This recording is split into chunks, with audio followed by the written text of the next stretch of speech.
Dude, it was so funny. We'll get going with the call, but like when they would call off school, a buddy of mine and I would go out shoveling snow, and dude, we would go out and literally come home with like $100 a piece. And back then, that was a lot of money, man. I was like, that was like, party money for the next month. Wow. Good workout, right? Definitely a good workout. Yeah, for sure, man. I come back, my hands would be so cold, I couldn't even untie my boots. Like, so I had like cheap ass gloves and cheap ass boots. It's funny you say that. That's how I represent loss of dexterity to my students. I mentioned, like, you ever been out shoveling and your hands are so cold you can't undo your shoelaces? Dude, this is how you tell right here. Yeah. If you can't do this when your hands are when you're hyper, I've been this way on the show many times. I couldn't touch my pinky and my thumb together. Wow. That's a for sure sign that you're really dangerous in your hypothermia. Meet the Pressers with Matt Mallory and Klint Macro.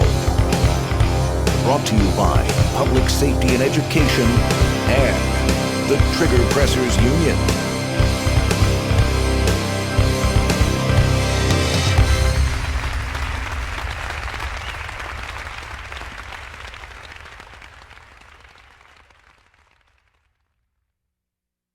Welcome, everyone, to Meet the Pressers. My name is Klint Macro, and this is my esteemed colleague, Matthew Mallory.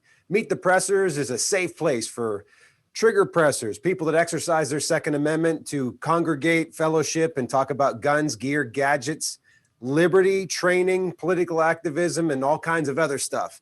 And today we have one of our return guests, one of our favorite guys, and Matt's going to give us an introduction. Joe Teti, Force Recon Marine, Army Green Beret, U.S. governmental contractor, dual survival. What haven't you done, Joe? Thanks for coming on, my friend. Thanks, man. A lot of mountains to climb, bro. That's just the start. But yeah, I've been blessed. I've got to do some pretty cool stuff, and I appreciate you inviting me back. Yeah, no problem. You're from Pittsburgh too. You're a fellow Yinzer. Yes, sir. Actually, I'm from a small town called Turtle Creek. I don't know if you've ever heard of it. No, it's called Turtle Creek. See, you're talking to someone that's from here. Wow. Oh, dang. This episode is brought to you by Mountain Man Medical. The right medical training and gear should be accessible to every American. Mantis. Mantis X helps shooters suck less. Meet the Pressers is sponsored by Next Level Training, Saber Red, Cutting Edge Bullets, the USCCA, ASP, Common Sense Self-Defense, and T1 Ammunition. Meet the Pressers is also generously supported by other fine companies, ranges, and our Patreon members. Thank you. People ask me, what would cause you to, what's the major thing that would cause you to get into a survival situation? And the challenge is people don't understand. It's not like the elephant just came out of the woods and caused a survival situation. That's not how it works. It's, right. Hey, let's go hiking in Uwari, forest today. I didn't check the weather. Oh shit, we don't have rain jackets. It's freezing rain. Oh, the night got, the day got shorter and now we got off the trail. It's a combination of stupid mistakes that cause you to get into that. It's not the big, oh shit, I forgot water. It's not that. It's all the little nuances, and you connect the dots, and now you're in a survival situation. It's not the balloon just went up. Everybody thinks we ran out of gas. No, if you ran out of gas and you were prepared, you're not in a survival situation. But if you make this mistake and this one and this one and this one, by the time you get to the fifth or sixth one, now you're in a survival situation. Yeah. Well, I always try to explain to our kids and to my wife, even, like, if you're going out just down the road to the post office even, and you hop in the car, you don't have boots, you don't have a coat, and it's middle of winter, and the car's been having issues with not starting, or like our daughter's got her trucks like that now, right? And you get your vehicle breaks down and it won't start. You have no heat and you have no coat. Yeah, that's right. And now you've got to walk through snow with no boots. Dude, it's so funny that you should say that, because the other day, I had to run to the post office, and it was cold out, but it wasn't snowing. But as soon as I went, I was in shorts, I just got up and I'm like, I was in shorts and just had a t-shirt. I'm just going to run to and I'm like, what am I doing? If I had to walk, it wasn't that far, but it's just, as soon as it hit me, I'm like, we're back in the house, Put on some clothes, put on a jacket, put my beanie on. And But yeah, that's exactly how you get caught in a really crappy situation. If somebody can't come pick you up, what are you going to do? Yeah. They're going to freeze. Yeah, my mom always had us put an extra set of boots and a blanket in the trunk of the car. Like, just That's have right. it there. Yeah. Yeah. And that's what people don't understand. It's so avoidable. It is so avoidable if you just, for less than $100, you can put stuff in your trunk. And if things went bad, you've got a case of water, you've got some food, you got, everything you need. But people, it ain't going to happen to me. It ain't going to happen to me. But in New York, it would be a case of ice. Yeah, no kidding. Hey, if you want to hear something, I'll tell you a very, very short, matter of fact, I'll tell you a short story. I'll condense it very, very short for those of you who are listening. This happened to me, and a lot of people don't even know this because it's embarrassing, but I'm going to tell the story anyway. This is while I was on my second season of Dual Survival. Friend of mine, big time hunter, lives about 3 hours from me in Tarboro, called me up one day. And he's like, "Hey, dude, let's go hunt." And I'm like, "All right." I said, "What do you want to do?" And he's like, "We're going to take my boat." He had this little dingy boat. He goes, we're gonna turn my troll motor on and go up about 3 miles up the river, just turn it off, and we're just gonna float down the river and hunt from the boat, right? I'm like, "Cool, that sounds fun." So anyway, cold outside. I'll paint the picture. It's probably about a foot of snow. The river was frozen on the edge, but the center wasn't. We park at this landing. We put the boat in. We go up the river about 3 miles. Turn the engine off. We're just floating down. And guys, this wasn't even rapids. It was just like this, right? All of a sudden, this buck stands up, and it was in reed grass, real quick, probably about 30 yards in front of us, and my buddy stood up real quick, and guess what happened? Bloop. Over the boat went. In the water we went. Now I'm here to tell you, the water was freezing cold. The mammalian reflex hit me. That's how you drown. You guys know what that is, the mammalian reflex? Yeah. Yes, exactly. And so that hit me. And I remember I come up out of the water, and it was over our head.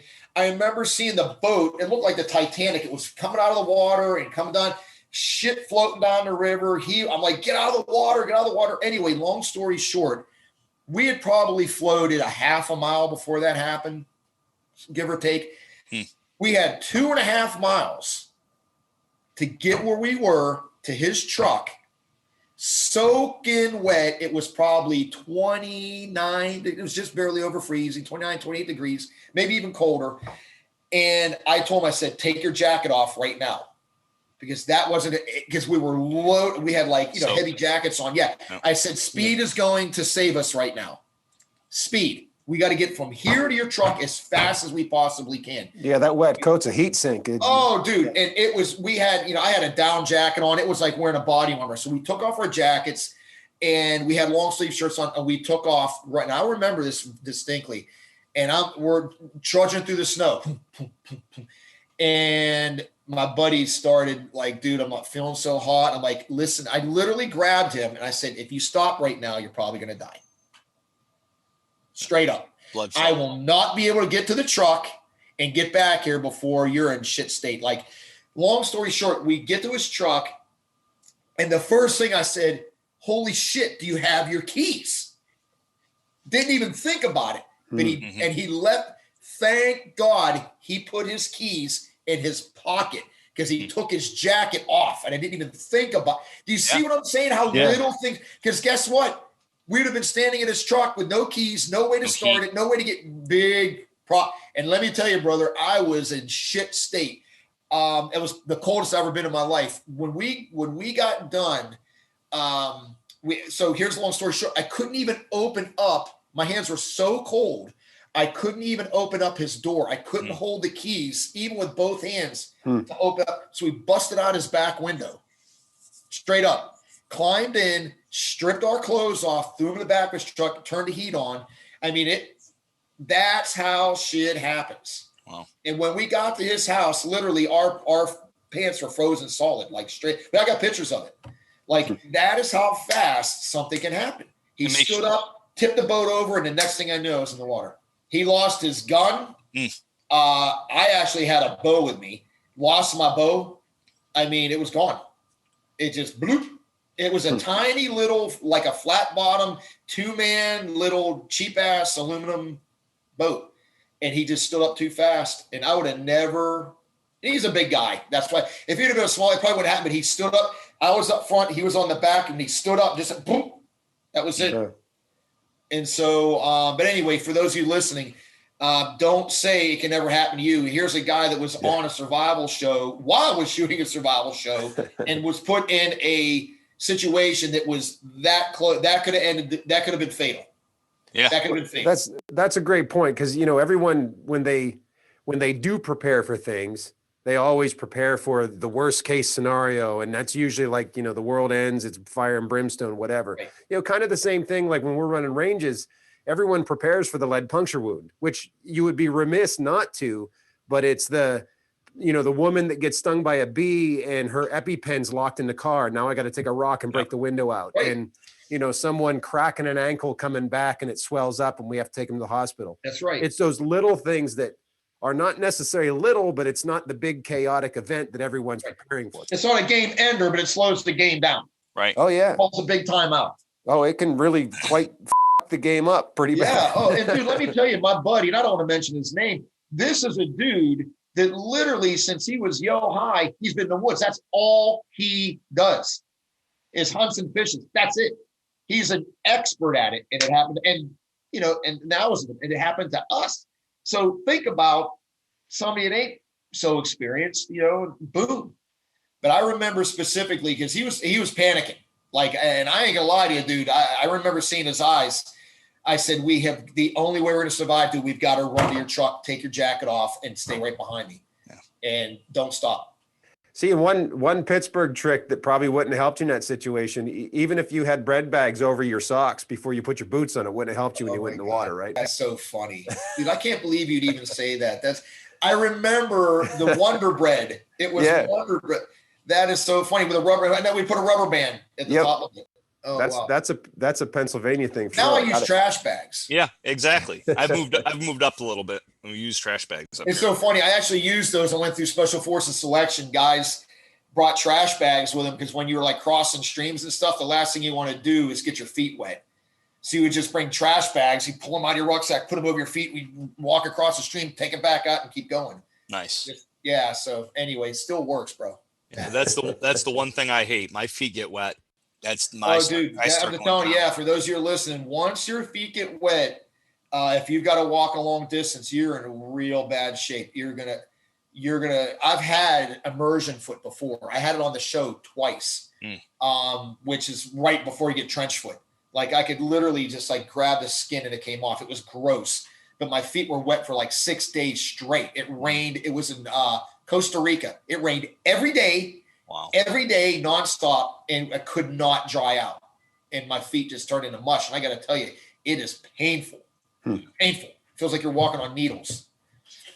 So most painful thing I have with my feet was plantar fasciitis. That's I've heard of it. Yeah. Wow. Yeah. Well, Jesus. Well, if anyone has kids, stepping on Legos is probably the worst. That is true. My wife bitches about that every day.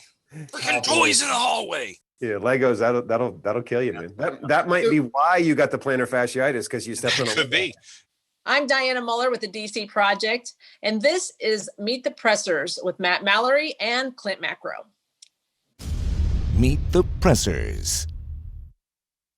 When you have, and I don't remember the gentleman's name in Texas that Biden has, that's going to lead the campaign on banning assault weapons. I don't remember the guy's name. Beto. That's it. When you see a guy on TV say, "I will take away your assault weapons," with that guy, he ain't hitting. He's telling you, "I'm coming for your assault weapens." Yeah, I mean, Biden's whole gun plan that was published on his website is pretty explicit.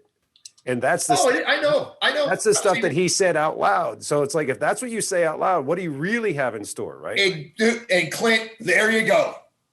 There you go. If you're telling me I am coming after your assault weapons, what else is in that little wheelhouse of yours?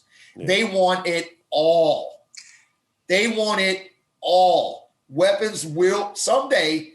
I hope I'm gone from this planet when that happens. Right. We will not have weapons in this country. And let me make this point.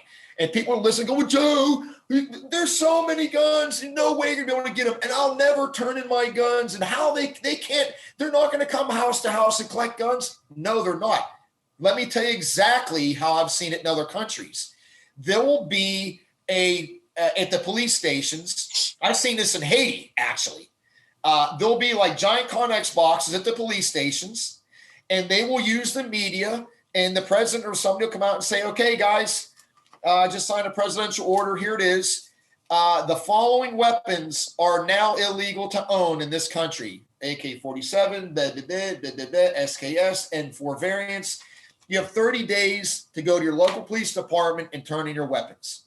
In 30 days, if you get caught with them, it will be a felony. That's how you do. Now, I've actually done my own little experiment, and I've contacted some people that I know. Some of them, they're like, there ain't no freaking way I'm turning my guns in. I'll be a felon, straight up. That's what they've told me. But I would say 40% of them are like, if it becomes a crime, Joe, then I can't risk my family. I'll turn my guns in. Yep. Yeah. That's how you do it. You scare the shit out of people. That's because people are comfortable. People are comfortable. We've become a comfortable society where we don't want to lose anything. We're all in that position. We look back and say, what do we have to lose? We have a lot to lose. I mean, we teach it in our classes, Klint.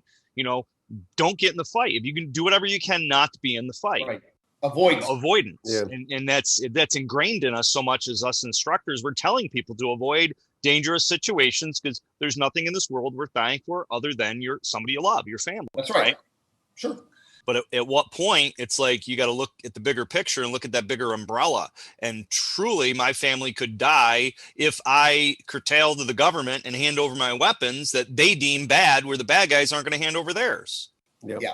And that's what I'm saying, dude. And that's what people don't understand. Do you really think, I mean, all right, just for a second, if you're a liberal, listen to this, take off your liberal ass hat and listen to what I'm about to tell you. Do you think that the bad guys are going to turn in their guns? One of our listeners, one of our Patreon members, he actually said to me, he goes, Biden's not going to take your guns. I'm like, he said he's going to take our guns. He's already said it. He said he's going to put Beto O'Rourke in charge of it. And Beto said he's going to come and take it. Yes. It's funny. It came out of that whole speech. Remember when Beto said that, and the lady that stood up and confronted him, and I think she had black hair, and she was talking about it right there in the crowd. She's the owner of Shooter's Grill in Rifle, Colorado. She's the one that ran and won. Lauren Boebert. She's the one that just did a video saying, I will carry my gun in DC. I will carry my gun into Congress because the Congress is one of the top 10, or DC is one of the top 10 most dangerous cities to be in the United States. She did a video on this, and the newly elected DC chief of police actually had just said that it warned her, don't do that because we'll hold you accountable just like any other citizen. And I think there was like 80 different politicians that stood up with her and said, yeah, we should have the right to be able to carry into Congress because there's dirtbags everywhere. Yeah, well, every citizen should have the right to carry everywhere. Yeah, exactly. But that's a whole other conversation to have. But if you government. look at what's happened up through this last year, I mean, you now have a vast majority of the population that is no longer self-sufficient financially speaking, because all of frankly, mostly the Democratic governors across the country have just completely destroyed the economy in every state that is controlled by a Democratic governor. So you have folks that were hardworking business people that are just, they can't support it anymore. So now they're taking these stimulus checks and they're taking the help for payroll and stuff like that to keep their people keep their people fed, frankly. And so, we're losing our individual power, our individual financial power. And then when they go for the gun grab, that's it. Then it's over. Then they have complete control. Yeah. Oh yeah. And that's what people need to know. When that happens, that is where, like, if you're that stupid, that is like the cat's out of the bag now. Like, yeah, the writing was on the wall. I couldn't quite read it. Well, if you can't read that, you're a damn fool. So despair and stuff. We got a couple other things that we want to talk about with you, right? So Warriors Edge training course, WETC. So I kind of came to, I kind of said, I'm done with this bullshit. I'm gonna throw what I know into the hat. And so I went out and went on my Facebook page, and I have developed a course. It's a 3-day course that's on a Friday, Saturday, and Sunday. My first course is going to be here in March 12th, 13th, and 14th, and my class is already filled. And I made this course. It's called WETC, and it stands for Warrior's Edge Training Course. And it's very intensive, very long days, 14-hour training days. These people are not coming to vacation with Joe and sit around and talk about bullshit war stories and dual survival bullshit. Don't want to talk about it. So those of you that are coming to my class don't even think about asking me, does Cody not wear shoes? No, he didn't wear freaking shoes. Okay. We're here to train. Okay. We're here to train because the shit's about to hit the fan, and I'm going to give you information on how to protect yourself and your family that you're not going to read online. I come from a very unique background. Force Recon Marine, Green Beret in a government counter-terrorist unit. I was exposed to some very unique training. I was in a unit that had an unlimited budget. If they wanted me to learn how to play basketball, they would have hired Michael Jordan. Like that was money was not an object. So I was exposed to training that a lot of people will never ever even dream about. Even guys in soft units, they'll never get that training unless you were in that unit, because they don't need to know it. They'll never do it. Right. So long story short, I came up with WETC and long days, and it'll be subject matter like apprehension avoidance, how to avoid being rolled up and taken hostage. And one of the pieces of that module is I am actually going to show people how to get out of flex cuffs, handcuffs.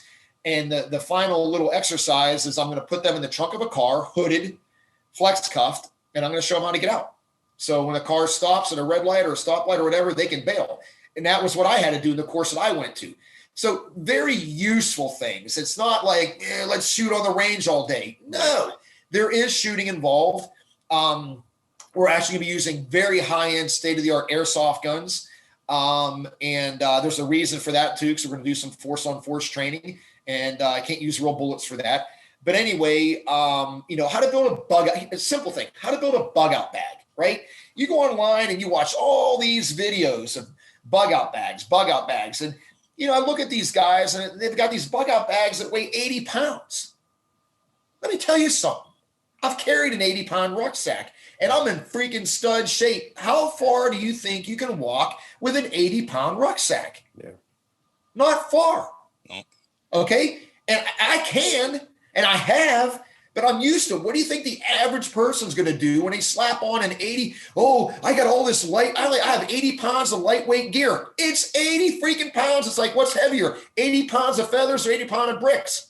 You're still carrying 80 pounds, you dumbass. Like right. So like carrying a bug out bag, for those of you who know what that is, it's a 72-hour get from point A to point B bag, just enough crap to get you from point A to point B, not a survival kit. Totally different thing. Yep. Short-term duration. It should be no more than 20% of your body weight. No more. 20%. That's it. 20%. Oh, I weigh 150 pounds and my bag's 70. What? You carried half your body weight again? You ain't going nowhere. You ain't a freaking ant, man. Dude, exactly. I've carried those kind of rucksacks. It will crush you. That's a good tip there. I've never heard the 20% of your body weight. I like that a lot. 20%. So if you weigh 160 pounds or 150 pounds, your rucksack should weigh no more than 30. I weigh 205. Mine weighs 35 pounds. I want to be able to haul ass. That's the whole thing. Get from point A to point B. I think when people think of that, they never think 20% of your body weight because the bug out bag, the acronym for that's Bob. So they think they got to carry a full Bob on their back. Dude, I get it. Okay. But no, but seriously, guys, I mean, there's very specific things that you put in stuff like it's like a water key. Matt and you and I talked about. Yeah, that's a phenomenal. Water key. Most people don't even know what the fuck a water key is. Yep. Well, you know what? Google it and find out what you use it for. You think you might want to have one of those when you're walking from point A to point B and walking through an urban environment? Probably. Yeah, I'd say so. But anyway, it's module after module after module. Not a lot of sleep. They're getting 30 minutes to eat, and it's just boom. And I'm just taking a water hose and shoving it down their throat, and they're going to walk away with more shit than they could possibly even think about using. And I'm very proud of the course. I'm actually working on the training schedule right now, down to the minute, like from 1 o'clock to 1:05 this class, and 1:05 to 1:10 you're taking a break. Like literally, bing, bing, bing, bing, bing, and that's the way it needs to be, because and people are going to understand when they show up. You're here to train. Your first one that you're doing is coming right up, but then you got another one you're doing in April. Yeah, so Klint, I'm looking at the facility that I'm renting, and I'm not telling people where I'm doing it until they pay. I got to rent this facility, and it's booked during the year at various times. I'm trying to do another class in April. I don't have the exact dates, but the facility manager said that the second weekend of April may be available. And so if that's the fact, then I'll do a follow-on class in April. But I'm keeping them very small and very intimate. They're actually going to get a manual as well that I'm writing out. They're going to get a manual that's about a half-inch thick with all the content. Because you guys both know, you could just go to a basic shooting course and go, what did that guy say about shooting on the back? Yeah. Right? So every module is going to have all the bullet points. So they can go home and go, what was he saying about a door stop? Oh, here it is right here. Yeah. So they're going to have a manual. It's just, to cram all of that information into 3 days, I have to have 14-hour days. Yeah. I can't do it, Nate. It does. I had it written down here. The numbers don't jive. Right. And I told these people flat out, you're not, in emails, you're coming here to train long days. You're literally going to train, eat, and sleep. That's it. What we're going to do, we're putting a project together, and first, to kick that project off, we're actually going to open up your wet sea training to our listeners and viewers to be able to get first access to the April date when that is present. So for all the listeners and viewers out there that like what they're hearing and want to learn from a true expert in the industry with real life experience, then this is a place to be, coming up in April down in North Carolina. And just so I don't waste, I know you guys got some really good viewers. I don't want to waste anybody's time, but I'm going to tell you this. I am literally giving this course away. I'm going to tell you what I'm charging, $1,250. And that includes lodging and 3 meals a day. Yeah, that's pretty incredible. It's guys, do your freaking homework. There's people charging $1,000 with no experience to teach you how to shoot a pistol for 8 hours. Yeah. Okay. This is a 3-day course of training 14 hours a day. I'm only doing this next class. I'm going to do 12 people, and I'm here to tell you it's going to fill up like that. So if you are interested, you can either contact me through the Wesley Facebook page, or you can go to my Dual Survival Joseph Teti page. And it's my official page. There's some bogus bullshit ones out there. They're not mine. My page has 130,000 viewers, and it says official page. It's got like a check mark on it. So that's my page, and you can contact me. You can message me through there. But yeah, I'm keeping the classes very small, and but I'm giving it away because my buddy's like, dude, you should be charging $5,000-$6,000. I want enough just to recover my costs pretty much and pay me for the day, because I got to rent the place and there's costs involved. So I'm really not making a whole lot of money, but I'm doing this out of a sense of just obligation and just duty for those that want to know. The course isn't for everyone. Cool. If you don't think that we're living in tumultuous times, then, definitely don't attend. That sounds pretty awesome. And I thank you for allowing our viewers to have first chance at signing up for the second class offering. And I look forward to any collaborations that we might be doing here in the future. Yes, sir. Awesome. Thanks again for coming on the show, and we'll see you soon, man. Yes, sir. Thanks, Clint. Thanks, Matt. Stay safe, brother. Bye. There's lots of sponsors that make this show possible, like Mountain Man Medical. Check them out and give them your business. This episode is brought to you by Mountain Man Medical. The right medical training and gear should be accessible to every American. Mantis. Mantis X helps shooters suck less. Meet the Pressers is sponsored by Next Level Training, Saber Red, Cutting Edge Bullets, the USCCA, ASP, Common Sense Self-Defense, and T1 Ammunition. Meet the Pressers is also generously supported by other fine companies, ranges, and our Patreon members. Thank you. Thanks for watching or listening to our show. Make sure to like, comment, subscribe, share. Click that little bell thingy so you know when the next episode's uploaded. Support us on Patreon. Come to one of our classes. Host us to come to you and do one of our classes at your location. And until next time. Adieu. Thank you for watching Meet the Pressers.